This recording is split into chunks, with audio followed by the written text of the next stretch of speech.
For the next budget. The Honourable Thank you. Nikki Wagner. Thank you very much, Mr Chair.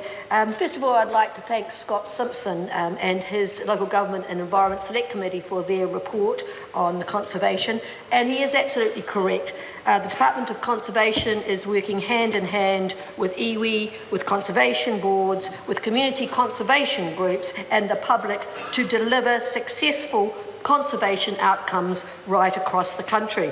And I've listened carefully to the member Clayton Mitchell, and I don't recognise the doc he describes at all. And I certainly will mention the Battle of the Birds and what we've been doing with 1080 and the very successful results and the fact that we've found the rock wrens.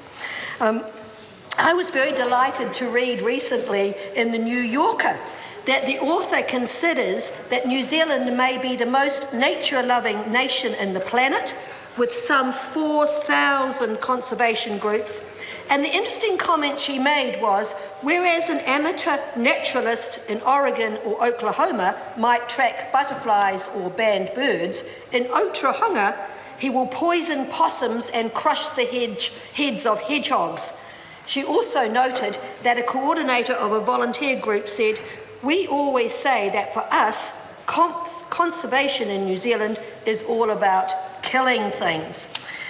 And I think that's absolutely true. New Zealanders love to get out in our national parks, to enjoy our conservation land, to visit our lakes and rivers and spend time on our beaches, but they also volunteer with DOC. They volunteer 35,000 days a year, more than 35,000 days a year to work with DOC.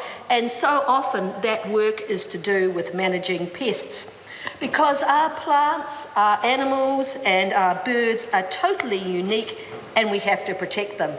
To be a conservationist, we have to be able to kill, because the biggest threats to our birds and our forests are pests: rats, possums, muscelids such as stoats, and wild cats.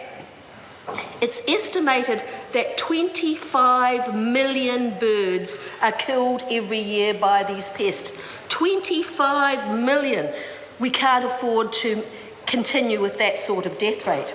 Many of our birds are particularly vulnerable because they're flightless, but these predators are efficient killers. They climb trees, they steal eggs, they kill chicks, and they attack adult birds sitting on their nests.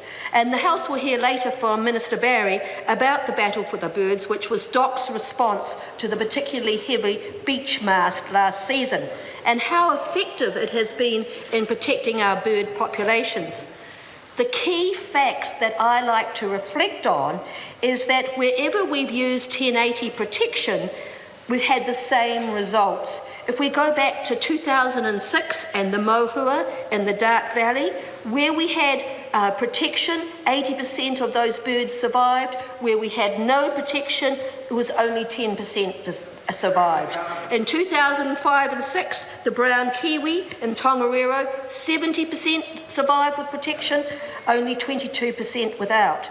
The Battle of the Birds has delivered a similar result this year. With the rock wren, 85% of them have survived where there was protection, 30% without, and again the mohua, where they had 100% protection this time, where it was more than 50% without.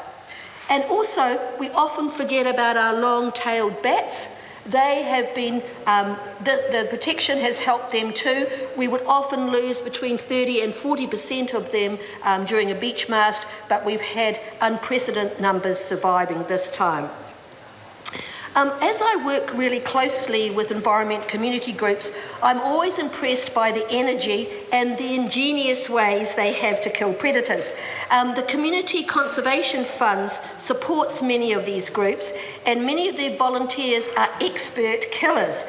They set and maintain trap lines, they monitor pests and eradication programs, they support predator-proofed areas, and high numbers of volunteers do this work week after week, year after year. It is a fantastic and wonderful commitment, and DOC will be supporting them over the next 4 years with an escalated anti-predator campaign.